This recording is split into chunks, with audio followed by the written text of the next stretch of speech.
bằng phở na lên ô mùi ô nát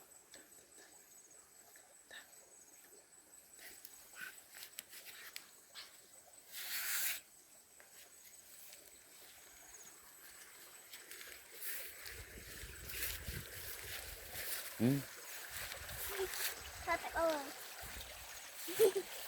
còn đây hen chẳng hen cho hay nè ôi nè mẹ thật đang chưa tắt rông này thật đang chưa tắt rông này thật này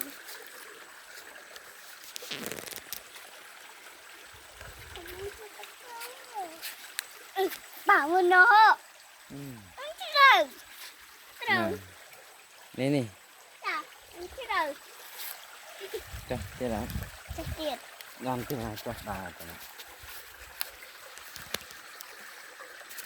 còn đấy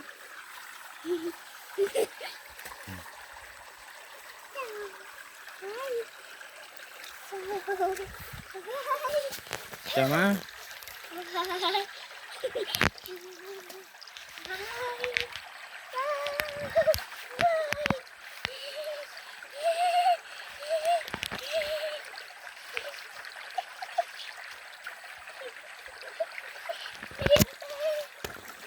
chào má đây cô nơi hiên tê hiên tê chẳng ai xin mìnhจะพูดสั้นใช่ไม่ต้องหาพูดใช่ à cho nó to đấy đúng ồn là ngày nay mà cho bà bá nữa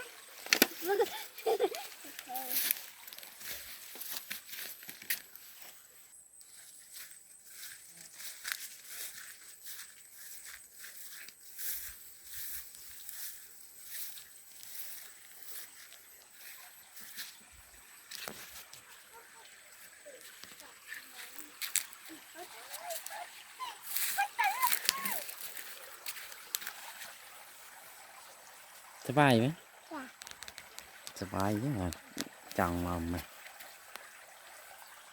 ta chẳng lên tắc đâu mấy cho lên nhé người ta với người tắc đấy quỳ ra ý cho tới đà thôi trời đây ơi đấy quỳ con chơi thật quỳ đi hả thằng quỳ con chơi thằng quỳ đi trời má thằng quỳ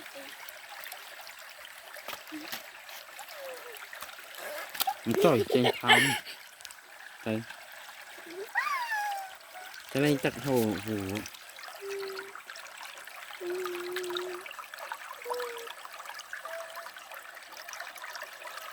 mà bây giờ mà mẹ chồng cho mơ là chơi táo à con năng được năng gọi lên tắc cái tôi chết à này con trong cái tắc anh đi khai đủ trời ơi con trong lên đi khai anh đi khai ồ ate à nó ate bạ hoài nó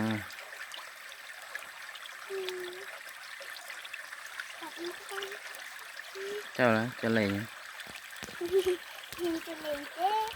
đấy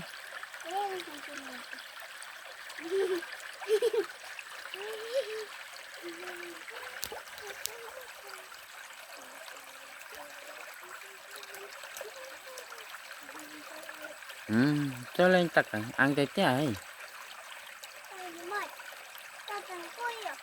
cho tên coi vậy cho nó tắt con cái đùng này ra à khinh đây à cái này chờ mà chờ mà lấy tê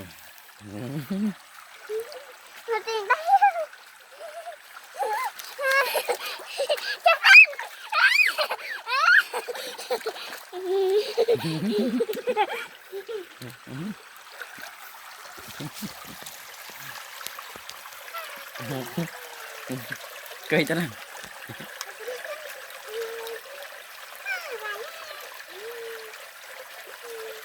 Baby jangan lecang ah. ada itu, ya dah dah reng ngetai. Jangan lecang. ăn ấy tê Lên lấy trường. đầy răng ta mình đầy sạch nè Đi sách nè. Trên lấy chơi nữa nè. Trên lấy chơi. Trên lấy chơi nữa nè. À, trên lấy chơi á. À, đừng. ừ. Lên tật chưa hồi tên nông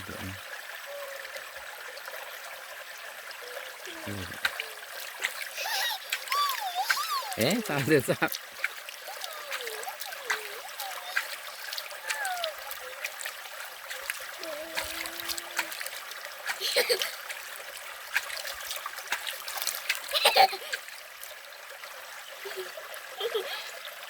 Không. Dung. Đó nó mực cạch. Nó mực cạch là khách. Nó đi dưới.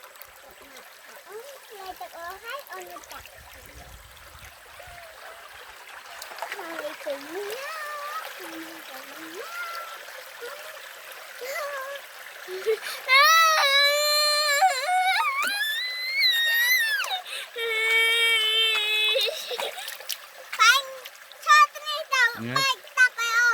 cái năng không đây lịch tên ai kìa đây đang cục rừng không đây này hai ấn vào hai tật này ta lang cho lời ta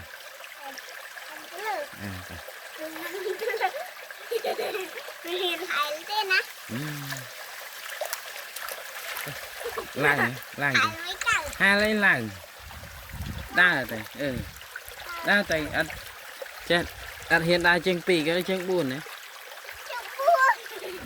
chân buồn nó chai rồi về tay đấy đấy viết cao thì cái đa rồi đấy anh đa ở trong đây lên không trong này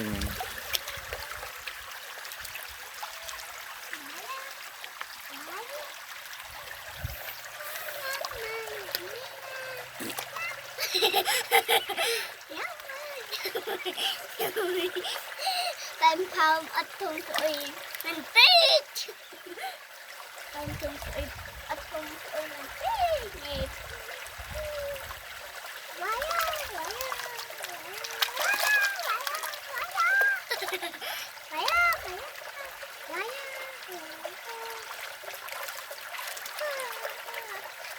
ba ở trong ăn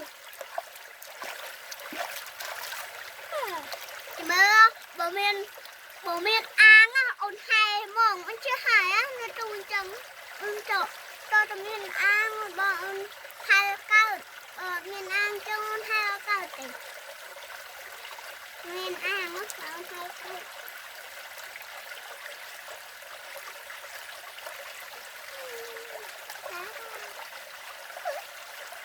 ta bán đấy bye bye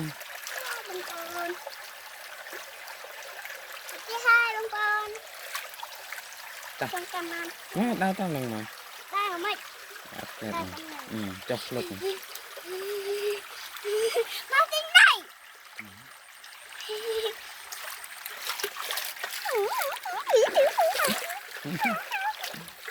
ta cái chân ai cho mà cái chân đây chân đây ta lang cái lên lang rồi em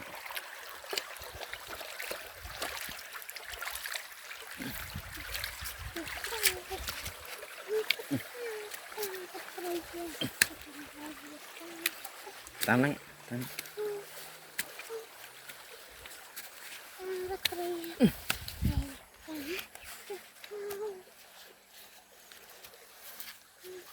nghĩa rồi bye bye bạn ôn